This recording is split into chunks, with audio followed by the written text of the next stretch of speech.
It's Vlogmas Day 8!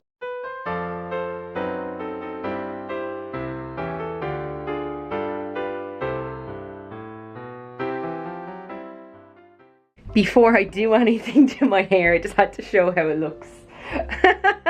Oh, I look like a crazy person. Oh Lord.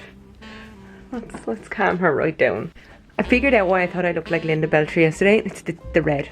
It's the red with the hair and the glass and the fact that it's flicking out at the end like this. I will fix that with a straightener, I promise. It's time for day 8 of the Nespresso Virtuo Advent Calendar. It's time to find door number 8. Is it here in the front? I do not see it. Perhaps it's around the side. Oh, there it is. Door number 8. It's behind the 8th door of the Nespresso Virtuo Advent Calendar. Oh, it's a dark one. It is. Ooh, it's a double espresso scuro. Let's open day 8 of the Kinder Bueno Advent Calendar. Oh, it's over here on the side. Look at it, it's green. And then what's behind door number 8? I do hope it's chocolate. It's a Kinder Bueno mini. Who would have expected it? Honestly, who would have thought? I'm just editing some vlogs and I have a really bad headache. I just feel so tired and so cold, so I put on my snooty. My plan for today is I'm actually going to do some stuff on my Loklik crafter. So I thought, what a good idea to show how I use the Loklik Idea Studio. One of the things that's not helping my headache is that after I straightened my hair, I sprayed it with some Elnet, and honestly, Elnet gives me a migraine. It doesn't give me a migraine. I just don't like the smell, and the fact that I have a migraine and then the smell, it's not a good combination. So this is how I do designs using the Loklik Idea Studio. So I'm going to open the app. I'm using the Idea Studio 2.1.2, which is the most recent update of the Loklik Idea Studio. And then once I log in, I'm presented with this. It's like the cutting mat. It's a 12 by 12 inch workspace. Now me personally, I also like to zoom in to 100% and move over my cursor so that the cutting mat is sort of centered in the screen. Now that I have my system all set up, I'm ready to upload a file. So to upload, I'm going to click the word upload. It's here on the left menu bar. Once I click upload, it will bring me to my folders. So I've already gone into the folder that I want to use, and I already know what design I want to use as my example. And the design I want to use is this split cookie. It is a gingerbread man. So I've uploaded my design to the Design Studio, and on the right hand side we have a menu that says layers. In this we can see the group, so each of the parts of my gingerbread man are here. So there's both his feet. I can select the different layers that are comprising, or that this gingerbread man comprises of, I should say, and I could change the colors. So for example, if I use my menu at the top of the screen and I go to the section that says fill, I could change this piece to red.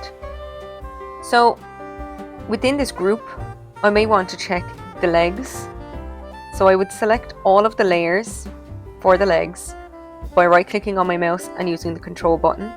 I now have that selected, and I can move it if I wanted to spread it out. I wanted to bring it closer. It's just an easy way of making sure that my gingerbread man has the correct space in between. Adding text is really straightforward. On the left hand menu bar, you can see the word text. I simply select text and it opens a text box. To change what's in the text box, I double click it and then I type what I want. So for this example, I'm going to type my name. I can also change the font. So if I deselect the box and then reselect it, but not double clicking, just a single click, I can then change the font using the menu bar at the top of the screen. The Loklik Crafter, or the Loklik Idea Studio I should say, actually has some pre-selected fonts. You can download them, but none of these are really what I'm interested in using. So I'm going to use my system fonts. The system fonts will show you every font that's on your system, beginning with the ones that are preloaded on your computer. But you can also add fonts when you download them. So for me, I download a lot of my designs, including the gingerbread man that I'm using, and most of my fonts from Creative Fabrica. I use Creative Fabrica now for over a year. It's been fantastic. I think it's €49 for the year. It's really good value. These special offers are always coming up. I am in no way obviously sponsored by them. I'm just letting you know how fantastic it is. I love it. Now that I have written my name, I'm going to select my font. So I scrolled all the way past the system fonts that were preloaded on the computer when I got it, and I've gone down to the fonts that I actually downloaded, as I said, mainly from Creative Fabrica. But there are other places you can get fonts too. Fonts can be very difficult, especially if you're making them small. So I like to use something that's chunky, but I also really do love a script. The star on the side means favorite. So if I favorite a font, I can then go into the favorite tab here, and I'll find the fonts that I favorited. So I favorited 3 fonts just to show as an example of the kinds of script that I like to use. So this one, it's not too thin if I'm making a large print, except I might be making, for example, a bauble, and that would be quite finicky to actually read. So I might choose this one, which I love this swoop on the S. However, that again is a very thin line. It's going to make it more difficult to actually remove the vinyl without damaging the letters. But I love this one called Black Sample. It's very chunky. The A is attached to the R, and the A is attached to the vinyl H. So for my example, I decided to use this middle font that has the R connected to the A. And the reason is because I want to show you how to make it so that the letters are actually attached to one another. So right now, as I make it bigger, we can see that there is a gap, tiny little gap, between the A and the R, between the R and the A, and between the A and the H. So those, when the vinyl is cut, would actually mean that the A, the R, the A, and the H are not connected to one another. And that's not really ideal, because what would happen is I would have a tiny piece of vinyl here that would be removable, and here, and even here. And that's not ideal. So how do I change that? It's very, very easy to make all of my letters, apart from obviously the S, attached. I use the menu at the top of the screen. So I go here, and I'm moving it over to the left-hand side of the bar so it's easy to see. It says View, and currently this view box says Fill. I select Contour from the drop-down menu, and look at that, I can see them as if they're outlines. Again, we can see this crossover here on the A, the R, and the H.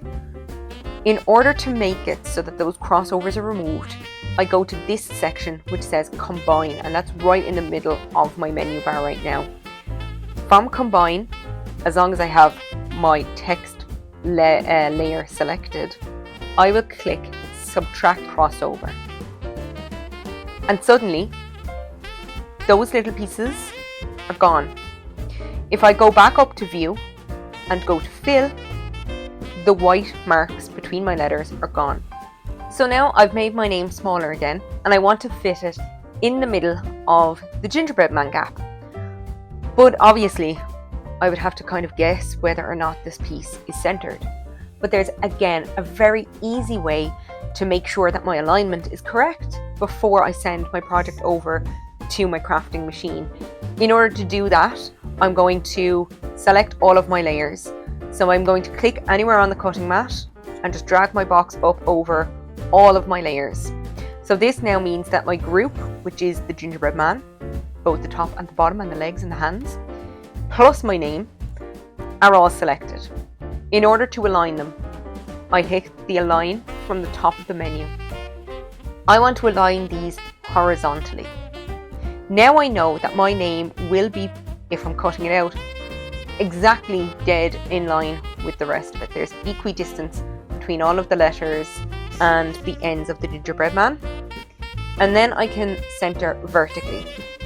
Now, the center vertically is not going to work with this particular design, because what did I do?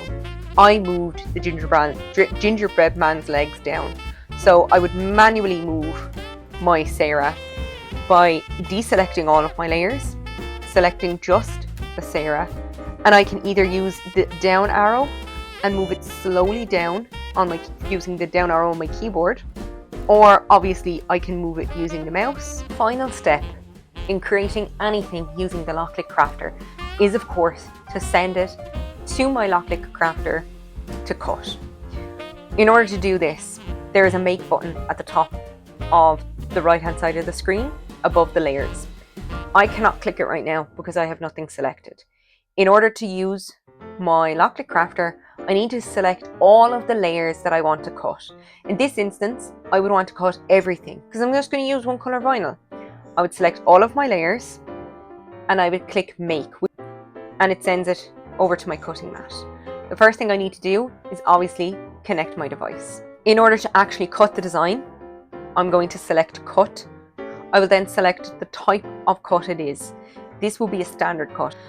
I'm using a cutting mat and I'm using my 12 by 12 inch cutting mat.